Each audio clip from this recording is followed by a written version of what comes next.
Here's the kata breakdown video for Bow 2. Bow 2 is out of our Blue Belt curriculum. You're learning both Hand 4 and Bow 2, making Blue Belt an especially challenging level to get through.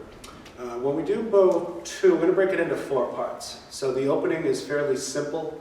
I'm going to go through that part first. I find part 2 probably the most difficult for people to do correctly. So I'm going to really spend some time working on what we're doing there. The third part's probably the most challenging skill-wise because you're learning how to do the helicopter positions. Once you're able to do that, part 4 is pretty easy once you can do the helicopters. But there's some things that still catch people, some small hang-ups there as we go through it. So bow kata starts facing to the front. My left hand is on my side, bow is off the ground, and I bow.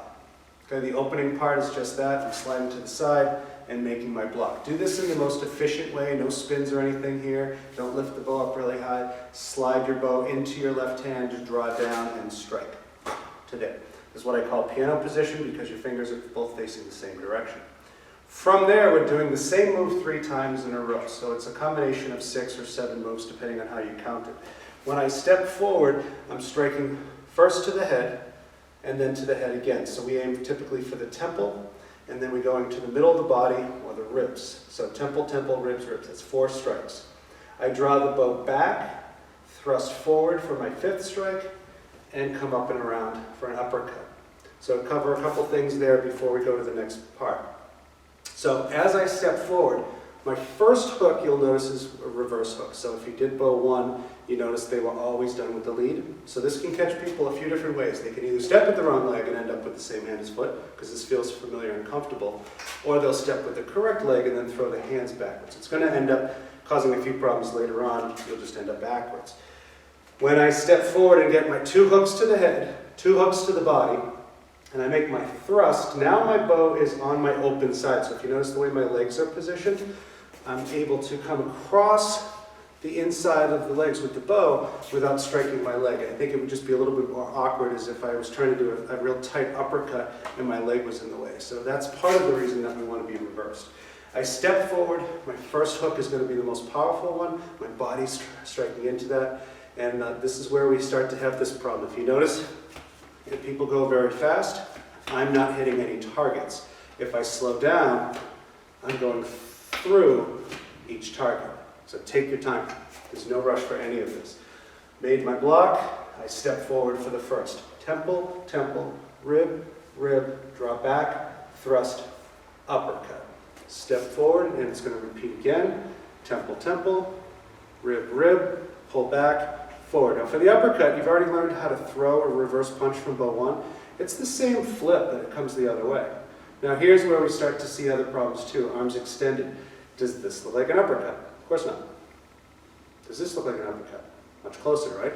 So as I come underneath with this bow, that is uppercut. Third one, I step forward again. High, high, middle, middle. Now when I said earlier you could count this as 6 or 7 moves. If you draw this back and you count this as a beat, you can count that as a strike before that, or you could even think of it as striking someone behind you. Not a big fan of that. I don't know why I would hit the person in front of me 6 times and the big guy behind me I'd only hit once. So I think it's just for learning how to do these combinations and making a better thrust to the front. Push down, flip the hand over. There's my uppercut. Again, looks like an uppercut. Part 2, as I said earlier, is the part where everyone makes the mistake. So you want to think of this really in terms of how your feet are moving and how your body's moving. I call it the hokey pokey part because you're always bringing 1 foot in and 1 foot out. Lately I've been asking people to do it more from a cat stance, even though when I learned it, it was always flat, because the cat stance usually reminds people to step forward. Cat stance is mostly just a transition anyway. So I'm going to go through that sequence. I have my uppercut. I step up, my hands flip, now I'm holding the bow piano position. Then I draw back to that right side again and thrust. My feet come together, I hook to the front, step forward with that same foot that just moved. Right foot comes in, draw back, right foot goes forward. So to break that down a little bit more, I finished with my left uppercut, or my left foot forward, right uppercut.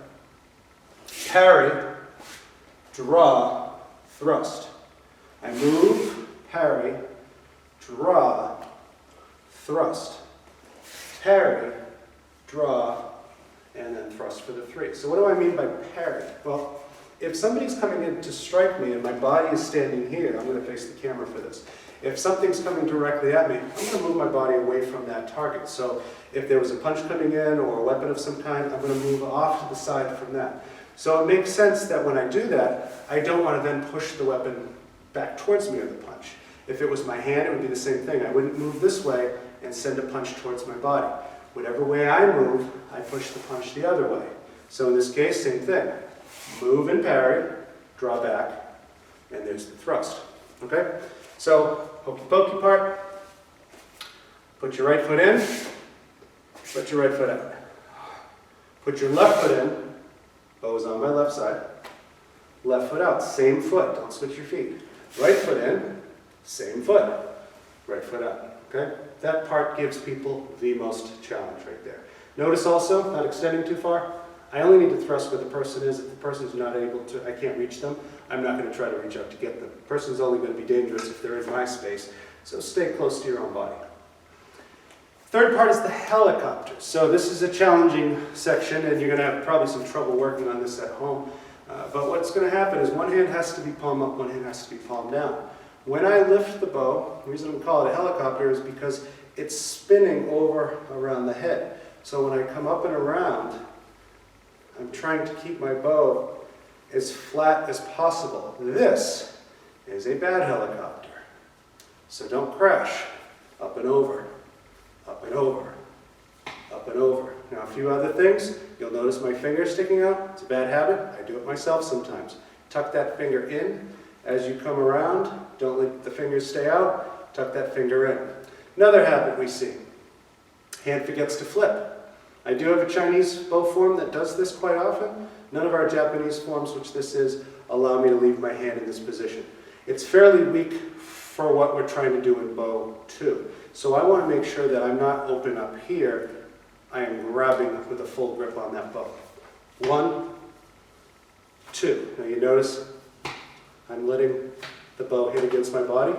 At the same time I make that strike, it's kind of a natural break, tells the bow where to go.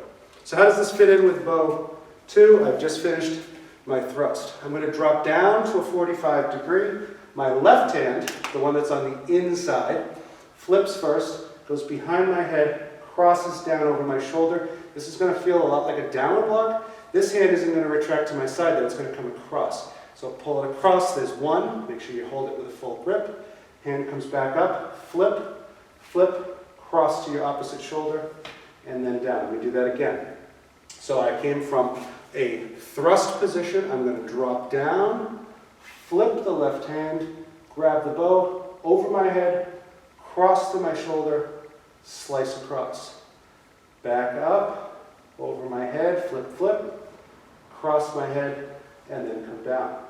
Now, aside from just having the bad helicopters that go in front of the body, the other problem we have a lot is people who work really hard, they'll even look in the mirror, lift their bow up and get to about here, and then now they're chopping. So I don't want to chop down, I want to slice. Follow the tip of the bow, across, across. When you drop down to your knee, it's even more obvious when people chop because usually they'll hit the floor and we can hear that. So when you make your strike from here, go down and across, slice 1, slice 2, and that's the end of the part 3. Once you've learned how to do the helicopters, the ending is fairly easy, aside from just learning basic angles and making sure you can twist. And now that might sound like it's not that easy, but you're a blue belt by now, so you should know how to do a back stance, you should know how to do a cat stance. So when I've made my final position here, I'm going to draw back, my hands face each other, so my thumbs are in. I step back. Right here's my open back stance. It's only a transition. I'm not doing much with it, but the bow is going to scoop down as I draw in with my front foot, pivot. Now I am at a 45-degree angle, so if you started facing this way, there's a wall to the side, that's the corner you're looking for. I make my block, my bottom hand flips first, 1, both hands flip, flip, 2. That's my first of these. There's 3, all the way back. Second position, make sure you flip your hand. This is where some people flip too early or add an extra flip that doesn't exist. Thumbs face inward on these blocks. These are not the same as the blocks that are in bow 1. I make my push block from here. So again, back stance, draw to cat stance, push across, bottom hand 1, both hands 2. Bow comes back, thumbs face in, back stance, lift, push across, back around 1, up and around 2, make sure the fingers are where they belong, arms extended, retractions here, and the ending, I lower the bow down, take a full step back, and push up and out, and lower down. That is bow 2. All right, so there's a lot of movement in there, but when you have bow 1 down, if you really work on bow 1, bow 2 will be that much easier. These katas make sense in a certain order. So you're learning some skills on bow 2 that are going to help you for later forms, such as combat bow and shushi. Don't hurry the form. Take your time with it. Get every little step that's in there, because what's the rush anyway? We want to be good at the forms. We want to get the skills that we do. The reason we do forms is we're trying to train our body to do certain skills. We're not going to walk around with a bow. It's unlikely that we're going to have that, although I've seen some people send me some videos with broomsticks and cardboard tubes. Anything could represent this in a situation. So you put something in your hand, can you still make proper martial arts techniques? Can you adapt at times for the weapon itself? That's what we're looking for when we do our bow forms in our school. One thing to note in this form, and you may not have the room that I do here at the Mansfield Dojo, wherever I start, if I put my heels right here, if my stances are good throughout, I will end exactly where I started. That is not the case with every form that we do. But bow 2 is one of those beautiful, perfect katas that just ends up exactly where it started, which is really nice. And for me, a comforting thing. I don't know why that would be. But that is bow 2, teaching video, so you have a lot of room to work on that. And take your time when you feel comfortable with it. Send me the videos. I will critique and see if there's any parts that you might have missed. Thank you.